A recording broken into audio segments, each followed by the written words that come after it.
So there's a feeling of fear, and implied in your question is that the feeling of fear is some kind of a problem. You don't like it. You wish it wasn't there. In other words, there's the feeling of fear, and then there's a resistance to it. Yes? Now, just put on one side your resistance to it. Because the resistance to the fear is not the fear itself.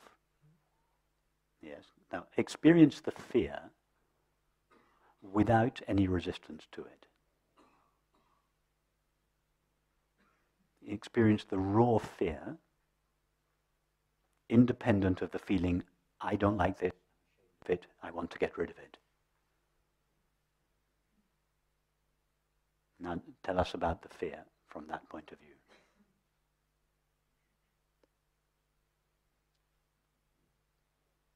Is there anything problematic about it? No, it's like a certain energetic quality. It has yes, it has a certain intensity to it. It has a vibrancy to it. It has an intensity to it. But is it problematic?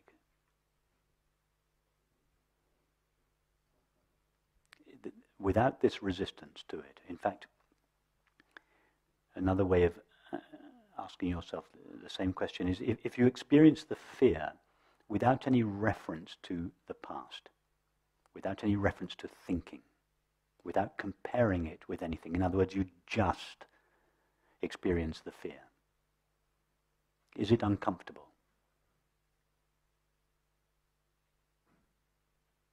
No. Is there any motivation in you to move away from it?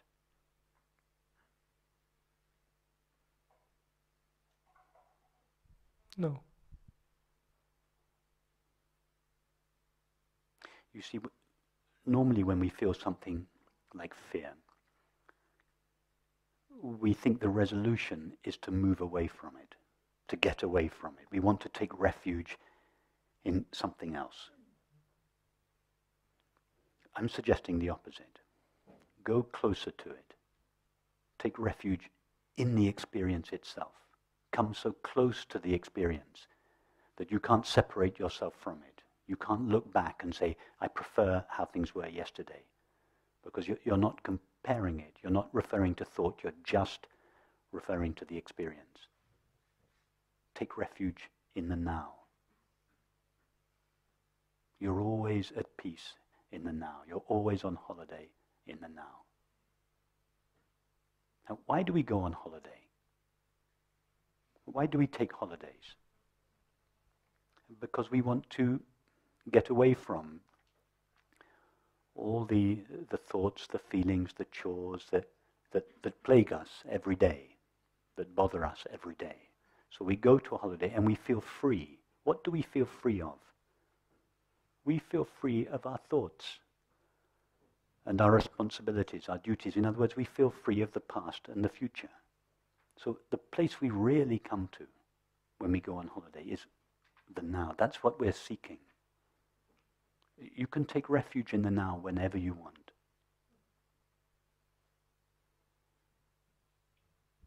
Because I feel that what I often experience is that it's again like using those methods like to get rid of it. Like, so there's this resistance that comes in forward. So yes, for example, yeah. It's like the resistance that is the problem. The fear is not the problem. As you rightly say, it just has a certain intensity to it. Nothing wrong with that. You don't want your life just to be one bland, even. There's nothing wrong with intensity. The experience of fear itself is not the problem. It's your resistance to it. I wish I could replace what is present with what is not present. That's it. Therein lies your suffering. The suffering is not in the fear. Fear is neutral. It's your resistance to it that is your suffering. And your resistance to it is contained in a single thought. It is that insubstantial. Whenever you are suffering, your suffering is contained in a single thought. I don't like this. I don't like what is going on. I don't like what is present. I want what is not present. That's it. That is our suffering. That single thought. The suffering is never in the experience itself. I'm not talking about physical pain. I'm talking about psychological suffering. In other words, we allow a single thought, a single flimsy, insubstantial thought to spoil our happiness. And then it uses this also. Now I'm going to ask who is having this fear, but this is still motivated then by this desire to who is having the... Who is having this fear? So it seems that there is an exploration. No one is having the fear. The experience of fear is one experience. Yeah, it's not two experiences. There's not me and the fear. There is just the fear, and you are that which knows, that the knowing element in your experience. You totally, utterly, intimately pervade your fear. In fact, your fear is made out of yourself, out of consciousness. There is no separate fearful person. There is just the experience of fear. It's not happening to anyone. The person to whom you think your fear is happening is just a figment of your imagination. If you look for that person, you'll never find it. All you find is the presence of consciousness. When I say all you find is the presence of consciousness, you are the presence of consciousness. I mean, all consciousness finds is itself.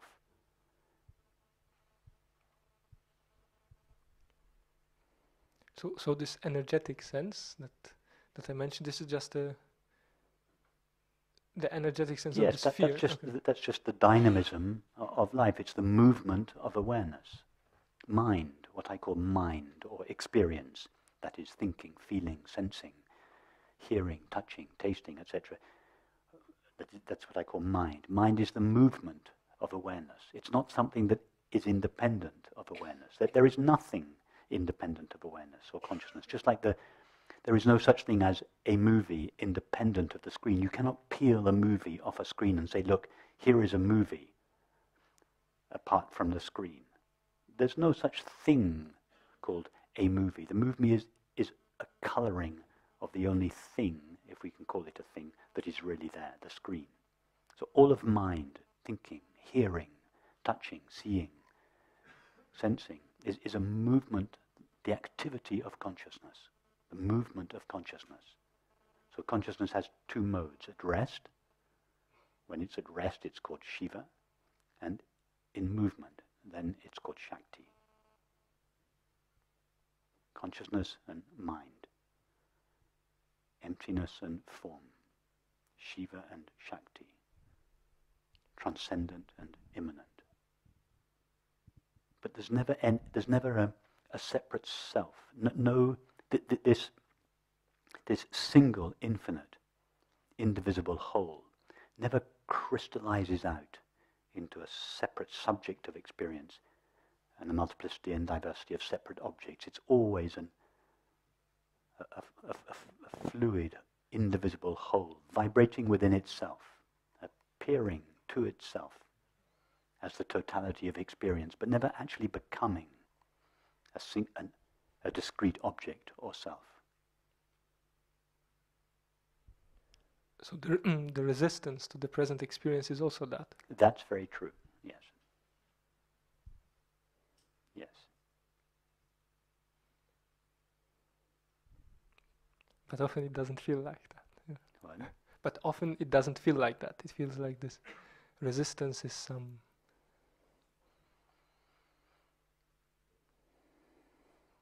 But why go back to your resistance? If you come close to the fear, so close that you cannot separate yourself out from it, there's this single experience of fear. There's no question of adding a new element, someone that is resistant. There's just the intensity of this experience, and you'll find there's not the slightest impulse to move away from it. In other words, right at the heart of your fear, you find happiness, you find peace, which is another way of saying the absence of resistance, the absence of suffering. If you go deeply into any emotion, you find happiness there, you find peace there. So that these are the two ways that I was referring to, the Vedantic and the Tantric approaches. I'm giving you the Tantric approach now. We either turn away from the fear. I'm not my thoughts, I'm not my feelings, I'm not my sensations, I'm not my perceptions. I am that which is aware of them. I am the witnessing presence of awareness. That's the Vedantic approach, the inward-facing path. It's a perfectly valid path. I spent the first 20 years of my adult life on that path, and I often recommend it. But then there's this other path where we don't move away. I am not this, I am not this, I am not this. We move closer. I am this, I am this, I am this. We come so close to the experience that we cannot find a distinction between ourself, the one that dislikes the experience, and the experience itself. There's just the experience, a single, infinite, indivisible whole. And there's no room for resistance there, because who is present to resist? Who is there to rise up and say, I don't like this?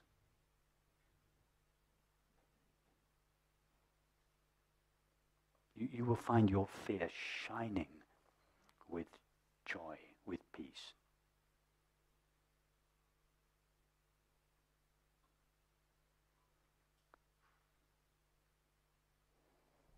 Yeah, I can feel some... You can taste it now. That just keep going in that direction. Thank you.